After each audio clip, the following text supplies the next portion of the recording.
যে আগে যদি জানতাম যে এরকম রোগা তাহলে বিয়ে করতাম না। আবার অনেক স্ত্রী বলে থাকে যে আমার হাসব্যান্ড দেখতে সুন্দর কিন্তু আসলে তার অনেক, অনেক সমস্যা, সেক্সুয়াল সমস্যা।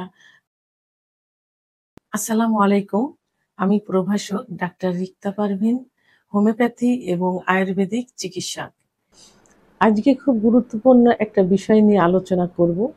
যে বিষয়টি এখন প্রত্যেকটা ফ্যামিলিতেই দেখা যায়। সে সমস্যাগুলোর মধ্যে যেমন কিছু, কিছু পুরুষ বলে যে বিয়ের পর থেকেই আমি আমার স্ত্রীকে নিয়ে প্রচণ্ড সমস্যায় আছি। আমি জানতাম না যে সে রোগা। সে বিভিন্ন রোগে শোকে আক্রান্ত। বিয়ের পর থেকেই ডাক্তারের কাছে যাচ্ছি, টাকা পয়সা শেষ করছি। তার সাথে কোনোভাবেই আমি সুখী না। বিয়ের আগে আ আমরা তো মেয়ে দেখতে যাই, ছেলে দেখতে যাই। তার আগে যখন একটা চাকরিতে আ অ্যাপ্লিকেশন করা হয়, দরখাস্ত করা হয়, তখন আমরা একটা ছিপি দিয়ে থাকি। আমাদের জীবন বৃত্তান্ত, আমাদের শিক্ষাগত যোগ্যতা একটা ছিপি আকারে জমা দিয়ে থাকি। ঠিক সেইভাবে একটা পুরুষ, একটা মহিলার শরীরে কি, কি রোগ আছে, সেই রোগগুলো আগে পরীক্ষা করতে হবে। পরীক্ষা করে সেই রিপোর্টগুলো ছিপি আকারে প্রয়োজনে ছেলে এবং মেয়ের কাছে দিতে হবে। এটা কিন্তু একটা ফ্যামিলির জন্য কিন্তু খুবই গুরুত্বপূর্ণ। স্বামী স্ত্রী সুখে জীবনযাপনের জন্য এবং সেই পরিবারের সুখের জন্য এটা কিন্তু খুবই গুরুত্বপূর্ণ। এখন একটা ছেলে একটা মেয়েকে ভালোবাসে, এখন তাকে বিয়ে করবে, পছন্দ করছে, কিন্তু তার যদি সমস্যা থাকে, সে তাকে ফেলেও দিতে পারছে না, কি করবে সেক্ষেত্রে? সেক্ষেত্রে এই এই রোগগুলো নির্ণয় করে চিকিৎসা দিয়ে সুস্থ করে তারপরে বিয়ে করতে হবে। তাকে ফেলেও দেওয়া যাবে না। ছেলেও ফেলবে না, মেয়েও ফেলবে না। কথা রাখবে। তো এইভাবে ফ্যামিলিও কিন্তু অনেক সময় কথা হয় যে মেয়ের সঙ্গে ছেলের বিয়ে দিব। তো এর জন্য সব সচেতন পরিবারকে আমি বলব যে বিয়ের আগে অন্তত ছেলেমেয়ের কিছু রক্ত পরীক্ষা করতে হবে, অর্থাৎ ব্লাড টেস্ট। এই ব্লাড টেস্ট করলে কনফার্ম হওয়া যাবে যে ছেলের কি সমস্যা আছে, মেয়ের কি সমস্যা আছে। তো এখন প্রথমে যে টেস্টটা করতে হবে সেই টেস্টটা হলো রক্তের গ্রুপ। রক্তের গ্রুপ টেস্ট করতে হবে, কারণ রক্ত A B, AB negative positive থাকে, কিন্তু তা যখনই এর বিরোধ হয় তখনই কিন্তু সমস্যা হয়ে যায়। এই সমস্যাটা দেখা যায় তার গর্ভকালীন অবস্থায় দেখা যায় এবং নবজাতক সন্তানের দেখা যায়। তো এখন যদি সচেতন থাকে যে নেগেটিভ পজিটিভ, সেই ক্ষেত্রে বাচ্চা জন্মগ্রহণের ২৪ ঘন্টার মধ্যে এর টিকা আছে, সেই টিকা নিলে কিন্তু এটা মুক্তি পাওয়া যায়। তো সেই ক্ষেত্রে রক্তের গ্রুপটা পরীক্ষা করতে হবে। যে স্বামীর যদি দেখা গেল যে একই গ্রুপ পজিটিভ আছে, স্ত্রীর নেগেটিভ আছে, সেই ক্ষেত্রে সমস্যা হবে। তাহলে পরীক্ষা করে কনফার্ম হতে হবে যে তাদের রক্তের গ্রুপ কি। অনেকে বলে যে আমাদের বাচ্চা হচ্ছে না, তাহলে কি আমার আর স্বামীর রক্তের গ্রুপ এক, এই জন্য হচ্ছে না। তো যদি এরকম সমস্যা থেকে থাকে তাহলে গ্রুপের যে নেগেটিভ পজিটিভ, তাহলে সেখানে সেইভাবে দেখে শুনে বিয়ে দিতে হবে। আচ্ছা, আরেকটা যে পরীক্ষা সেটা হলো হিমোগ্লোবিন, অর্থাৎ গায়ে রক্ত কি পরিমাণ আছে। অনেক সময় গায়ে রক্ত কম থাকে, অনেকের থ্যালাসেমিয়া রোগ থাকে। এটা দেখা যায় কিছু নির্দিষ্ট একটা বয়স পর্যন্ত মাসে, মাসে ৬ মাস পর, প্রতি মাসে, ১ বছর পর ব্লাড দিতে হয়। এই যে একটা থ্যালাসেমিয়া যে রোগ। তা এবং যদি রক্ত শূন্যতা থাকে তাহলে বিভিন্ন রোগ শোকে ভোগে। জীবনের শক্তিটা কমে যায়।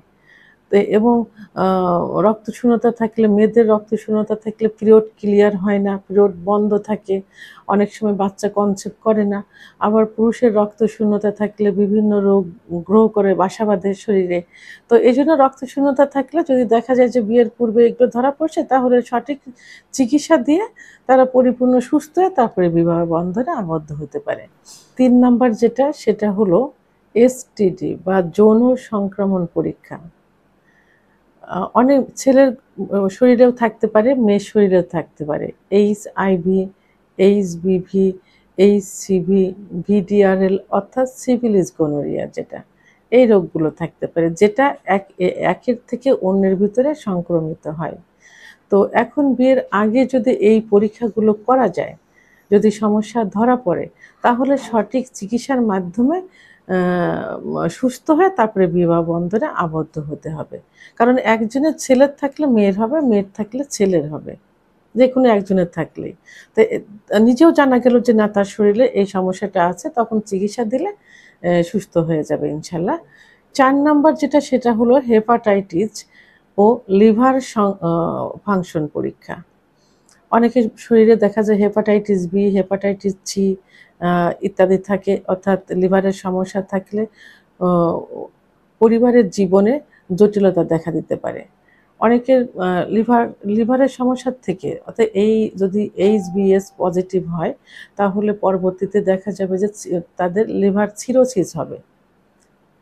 লিভার সিরোসিস হলে পরবর্তীতে ক্যান্সারের আকার ধারণ করবে, ক্যান্সার হবে, লিভার ক্যান্সার। তো এটা যদি প্রথম শুরুর থেকে যদি বোঝা যায় যে তার লিভারের সমস্যা আছে, SGPT বেড়ে গেছে, তখন এই সঠিক চিকিৎসা দিলে এটা কিন্তু ঠিক হয়ে যাবে। এবং পরীক্ষা নিরীক্ষার মাধ্যমে যদি এই টিকা দেওয়া যায় নিয়ম অনুযায়ী, তাহলে এটা থেকে কিন্তু রক্ষা পাওয়া যাবে। সেহেতু 4 নম্বর যে পরীক্ষা, সেই পরীক্ষাটা হলো হেপাটাইটিস এবং লিভার ফাংশন পরীক্ষাটা করতে হবে। সর্বশেষ 5 নাম্বার যে পরীক্ষাটা, সেটা হলো সাধারণ হেমাটোলজি ও রুটিন পরীক্ষা, যেখানে CBC, urine, RE, FBS, diabetes যেটা হলো, ডায়াবেটিসের 3 মাসের যে গড়টা থাকে, HbA1c ইত্যাদি, এই পরীক্ষাগুলো করা যায়।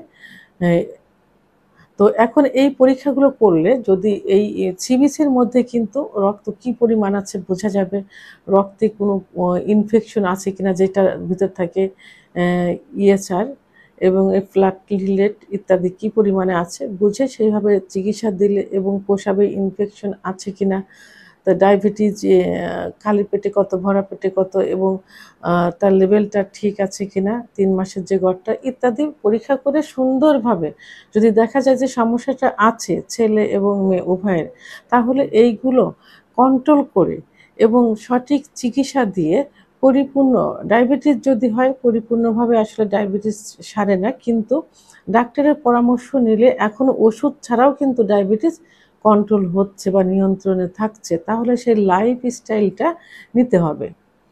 এবং বডিতে যে ইনফেকশনগুলো থাকে, সেটা সঠিক চিকিৎসার মাধ্যমে ওটা ঠিক করে এই সঠিক স্বাভাবিক সুস্থ জীবনে ফিরে এসে কিন্তু বিয়ে করা যায়। এটাতে দেখা যাবে যে স্বামী স্ত্রী উভয়ের সম্পর্ক ভালো থাকবে, সুন্দর জীবনযাপন করতে পারবে, পরিবারের মধ্যে কোনো সমস্যা হবে না, কোনো ঝামেলা হবে না, স্বাভাবিক জীবনযাপন করতে পারবে। তাহলে সুন্দর সুস্থ জীবনযাপন করতে হলে, পরিবারকে ভালো রাখতে হলে, দাম্পত্য জীবন সুখী রাখতে হলে, এই যে 5টি টেস্ট বললাম, এই টেস্টগুলো করতে হবে।